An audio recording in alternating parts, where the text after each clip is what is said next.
আসসালামু আলাইকুম সবাইকে। আমার চাকরি প্রত্যাশী ভাই এবং বোনেরা, আপনাদের জন্য প্রাথমিক বিদ্যালয় সহকারী শিক্ষক নিয়োগ প্রস্তুতি ফাইনাল মডেল টেস্ট 02 নিয়ে আমরা শুরু করছি। প্রশ্ন নাম্বার 1, যে নীল আকাশ এটি কি বাচক নাম বিশেষণ? এটি একটি রূপ, এটা হচ্ছে রূপবাচক নাম বিশেষণ, অর্থাৎ অ্যান্সার ক। 2 নম্বর, জুলেখার মন। জুলেখার মন কাব্যগ্রন্থটির রচয়িতাকে? জুলেখার মন কাব্যগ্রন্থটির রচয়িতা হল মোহাম্মদ মাহফুজুল্লাহ। 3 নম্বর প্রশ্ন, সত্যপীর কার ছদ্মনাম? সত্যপীর হল সৈয়দ মুস্তফা আলী এর ছদ্মনাম, এটা বেশ গুরুত্বপূর্ণ। 4 নম্বর প্রশ্ন হচ্ছে, ধনপতি সওদাগর কোন নগরের, এখানে বলছে কোন নগরের অধিবাসী ছিলেন? তিনি হলেন উজানি নগরের অধিবাসী ছিলেন। 5 নম্বর প্রশ্ন, যে সমাসের পূর্ব পদে বিভক্তি লোপ পায় না? এখানে আপনাদেরকে গুরুত্ব সহকারে প্রশ্নটি পড়ে নিতে হবে, যে গুরুত্ব অর্থাৎ পূর্ব পদে বিভক্তি লোপ পায় না তাকে কি বলে? তাকে বলা হয় অলোক সমাস। 6 নম্বর প্রশ্ন, অম্বর এর প্রতিশব্দ কোনটি? অম্বর এর প্রতিশব্দ হলো আকাশ। 7 নম্বর প্রশ্ন, উৎস বিবেচনায় বাংলা শব্দ, উৎস বিবেচনায় বাংলা শব্দ ভান্ডার কত প্রকার? উৎস বিবেচনায় বাংলা শব্দ ভান্ডার মোট 5 প্রকার হয়ে থাকে। দ্বীপ। 8 নম্বর প্রশ্ন হচ্ছে, দ্বীপের ব্যাসবাক্য কোনটি? 8 নম্বরে দ্বীপের ব্যাসবাক্য হলো দুদিকে দুদিকে অপজার, অর্থাৎ দুদিকে অপজার। 9 নম্বর প্রশ্ন, মনস শব্দের সন্ধি বিচ্ছেদ কোনটি? অ্যান্সার হবে গ নম্বর, মনো যোগ বর্গজ, অর্থাৎ মনোজ। 10 নম্বর প্রশ্ন, বাংলা সাহিত্যের আদি গ্রন্থি কোনটি? আমরা জানি আদি যুগের যে গ্রন্থটি সেটি হচ্ছে আদি গ্রন্থ চর্যাপদ। 11 নম্বর প্রশ্ন, স্বরবর্ণে মাত্রাহীন, এখানে আপনাকে খেয়াল রাখতে হবে যেটি স্বরবর্ণে বোঝাচ্ছে, স্বরবর্ণে মাত্রাহীন বর্ণ কয়টি? স্বরবর্ণে মাত্রাহীন বর্ণ মোট 4টি। চৈতন্যদেব কে ছিলেন? চৈতন্যদেব ছিলেন একজন বৈষ্ণব ধর্মের প্রচারক। 13 নম্বর প্রশ্ন, নিচের কোনটি আপনার একান্ত অভিব্যক্তিটির ইংরেজি রূপ? অর্থাৎ অ্যান্সার হবে ইয়োর্স সিনসিয়ারলি, আপনার একান্ত অভিব্যক্তি। 14 নম্বর প্রশ্ন, বনে বনে ফুল ফুটেছে, আসলে বনে একটা ফুল ফুটে নাই, বনে বনে অনেক ফুল ফুটেছে, এখানে ফুল শব্দটি একটি বহুবচন। 15 নম্বর প্রশ্ন হচ্ছে যে হু যুক্ত বর্ণে কোন দুটি বর্ণ যুক্ত হয়েছে? এখানে কোনটিই নয়। 16 নম্বর প্রশ্ন, অমোঘ, অমোঘ শব্দের অর্থ কি? অমোঘ শব্দের অর্থ হলো সার্থক। নীল অপরাজিতা উপন্যাসটির রচয়িতাকে? নীল অপরাজিতা এই উপন্যাসটির রচয়িতা হলো হুমায়ুন আহমেদ। 18 নম্বর প্রশ্ন, আমি কিংবদন্তির কথা বলছি, এটি কি? এটি একটি বিখ্যাত কাব্যগ্রন্থ। 19 নম্বর, কোন বানানটি শুদ্ধ? এটা আপনাদের জন্য হোমওয়ার্ক রেখে যাচ্ছি, আপনারা কমেন্টে অবশ্যই জানাবেন হোমওয়ার্ক। 20 নম্বর প্রশ্ন, মৃগাঙ্ক, মৃগাঙ্ক শব্দটি অর্থ কি? মৃগাঙ্ক শব্দটি অর্থ হলো চন্দ্র। 21 নম্বর প্রশ্ন, শব্দ ধাতুর মূলকে কি বলে? শব্দ ও ধাতুর মূলকে বলে প্রকৃতি, অর্থাৎ এটিকে প্রকৃতি বলা হয়। 22 নম্বর প্রশ্ন, বাগধারা নির্ণয় করুন গোঁফ খেজুরে, এটি অর্থ কি? এটি অর্থ হলো নিতান্তই অলস প্রকৃতির। 23 নম্বর প্রশ্ন, কোন বাঙালি নাট্যকার বাংলা নাটকের পথিকৃৎ? পথিকৃৎ বলা হয় বাংলা নাটকের মাইকেল মধুসূদন দত্তকে। ক্রিয়ার বিষয়কে কি বলা হয়? ক্রিয়ার বিষয়কে কি বলা হয়? তাকে বলে কর্ম। একাত্তরের যিশু গল্পটির রচয়িতাকে। একাত্তরের যিশু গল্পটির রচয়িতা হলো শাহরিয়ার কবির। এখন আমরা ইংরেজি প্রশ্ন সলভ করব। 26 নম্বর প্রশ্ন, দি সিনোনিম ফর প্যাশেন্ট। প্যাশেন্টের সিনোনিম কি? এটি হবে অ্যান্সার ক্লাম। প্যাশেন্টের সিনোনিম হচ্ছে ক্লাম। 27 নম্বর, the committee dash how to proceed. এক্ষেত্রে অ্যান্সার হবে ডিসাইডস। অর্থাৎ কমিটি একা না, এটা হচ্ছে কি কমিটি কি, এটা একটা কালেকটিভ নাউন এবং এটা স্পেলিং বেশ গুরুত্বপূর্ণ। 28 নম্বর, which one is a masculine gender. এখানে যেহেতু কমিটি একটা কালেকটিভ নাউন, সেক্ষেত্রে এটা প্লুরাল হবে, not singular. Which one is a masculine gender. Masculine gender হলো উইডর, এটা একটি মাস্কুলিন জেন্ডার। 29 নম্বর, অতি আদরে ছেলেটি গোল্লায় গেছে। অর্থাৎ অতি আদরে ছেলেটি নষ্ট হয়ে গেছে। অ্যান্সার হবে যে টু মাস, অর্থাৎ B number, too much indulgence has spoiled the boy. এরপরে 30 নম্বর প্রশ্ন হচ্ছে, AIDS is not a disease that can be dash through. অর্থাৎ প্রশ্নের through the air or by insects. এখানে আমরা 30 নম্বরের অ্যান্সার হবে গ নাম্বার, ট্রান্সমিটেড, মানে এটা একে থেকে অন্যতে রূপান্তরিত হয়ে যায়। 31 নম্বর প্রশ্ন, দি সিনোনিম অফ রেসেন্টমেন্ট। এটার সিনোনিম কি? 31 নম্বরের অ্যান্সার হবে ইন্ডিগনেশন। 32, দি সিনোনিম এর সমার্থক শব্দ প্রুডেন্ট। প্রুডেন্টের সমার্থক শব্দ কোনটি? সমার্থক শব্দ হচ্ছে ইনসিকফুল, এটা হচ্ছে সমার্থক শব্দ। 33 নম্বর, what is the antonym of antique. এর বিপরীত শব্দ কোনটি? অ্যান্টিকের বিপরীত শব্দ হচ্ছে মডার্ন বা আধুনিক। Select the term that constructs intricate.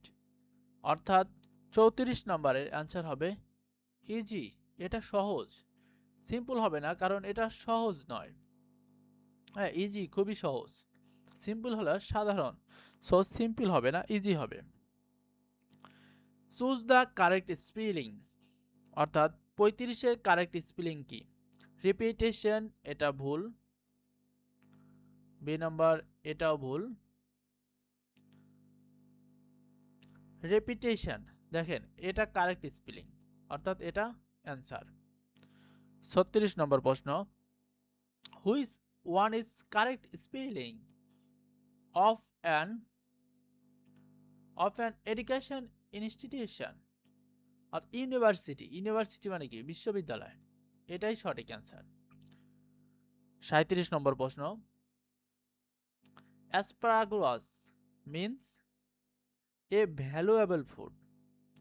অর্থাৎ এটি একটি দামি বা মূল্যবান খাবার। অ্যাজ ইট ওয়ার এর অর্থ কি? 38 নম্বর, অ্যাজ ইট ওয়ার এর অর্থ কি? যেন এরকম, এর অর্থ হলো দি ফ্রেজ সিন্ডাই মিন্স, এটা হবে uncertain. 40 number, never tell a lie, the passive form of this sentence. অর্থাৎ এই সেন্টেন্সের প্যাসিভ ফর্ম কোনটি? এর প্যাসিভ ফর্ম হবে let a lie never be told. অর্থাৎ নেভার যুক্ত থাকলে কি হয়? লেট বসে। হ্যাঁ। 41 নম্বর,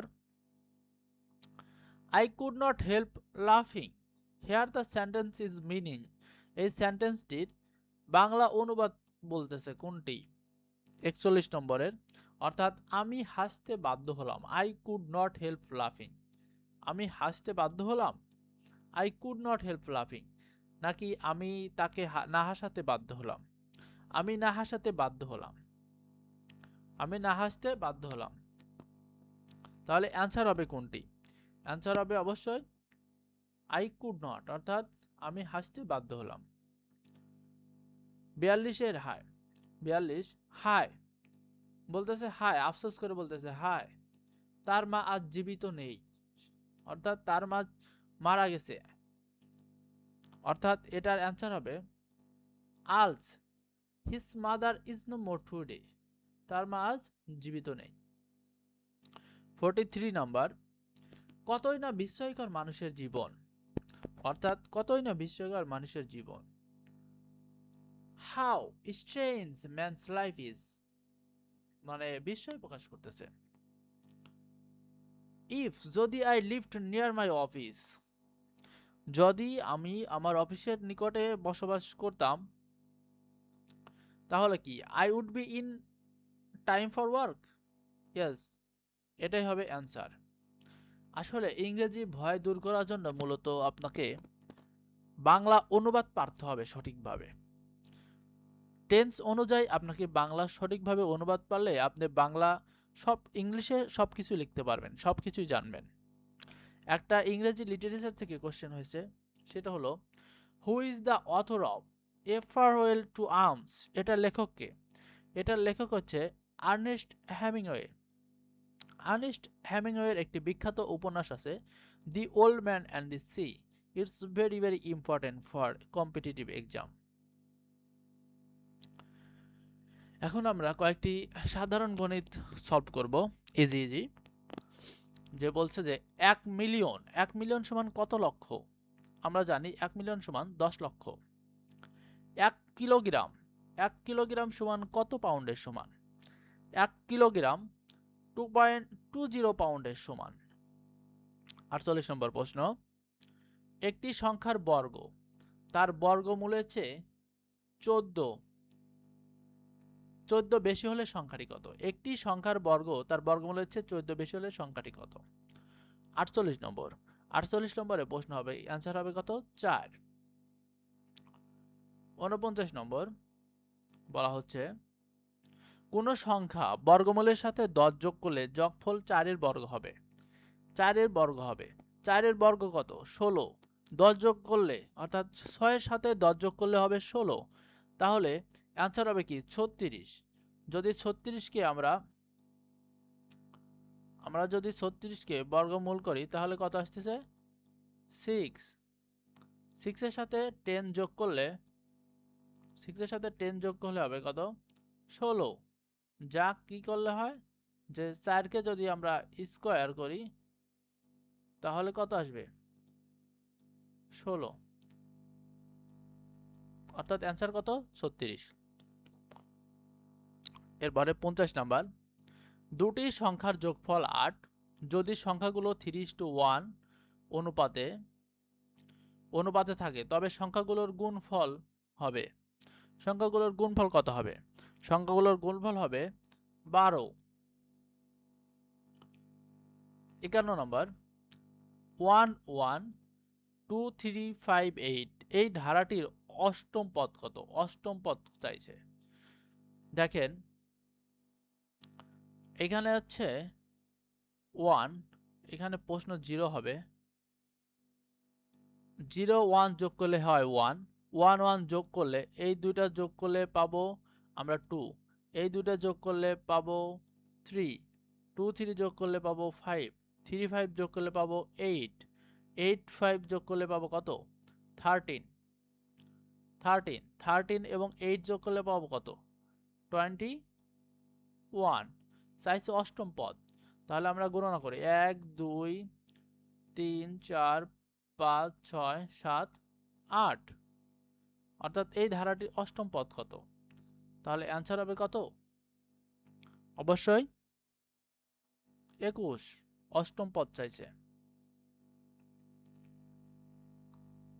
এরপরে আমরা আসি 52তম প্রশ্নে, 9 39 81 144 এর পরবর্তী সংখ্যাটি কত?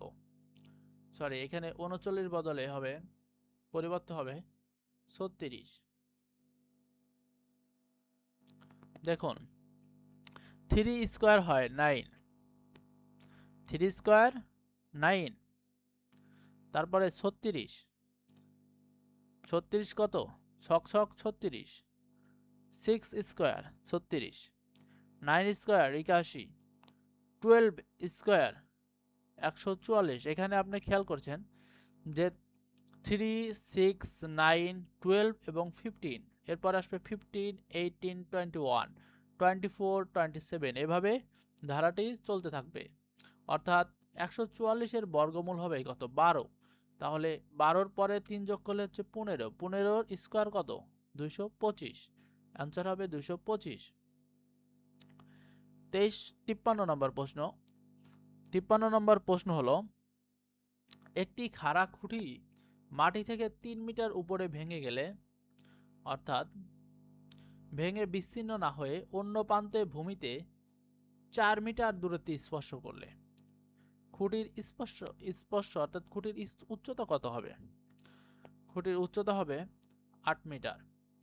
এটা এর আগে অনেকবার করা হয়েছে, আপনারা দেখে নিন। 54 নম্বর, একটি বৃত্তের পরিধি 50% বাড়ানো হলে, পরিধি কি, পরিধি 2πr, 50% বাড়ানো হলে ক্ষেত্রফল বাড়বে 125%। অনেক কোশ্চেন আসছে, এটা একটা 5 স্টার কোশ্চেন, অর্থাৎ এটা 5 স্টার কোশ্চেন, এটা বেশ ইম্পর্টেন্ট। 55 নম্বর, একটা অসমতা, এর সমাধান কত? এর সমাধান হলো -2। 56 নম্বর,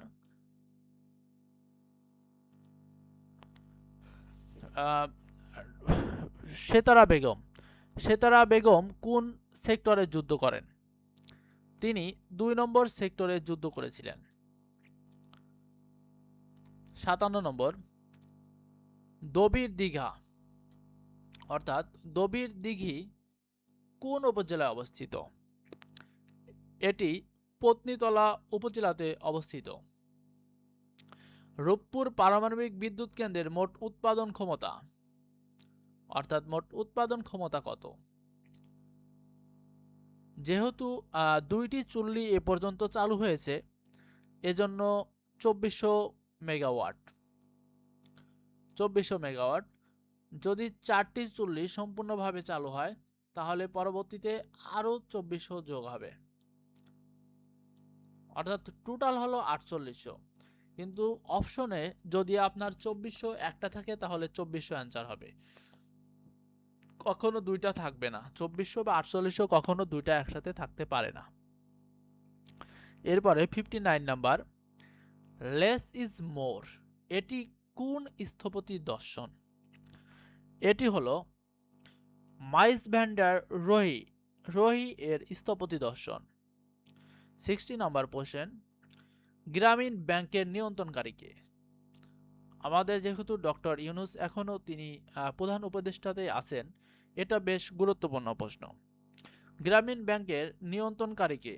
গ্রামীণ ব্যাংকের নিয়ন্ত্রণকারী হলো অর্থ মন্ত্রণালয়। এই ছিল আজকের মডেল টেস্ট নাম্বার 2।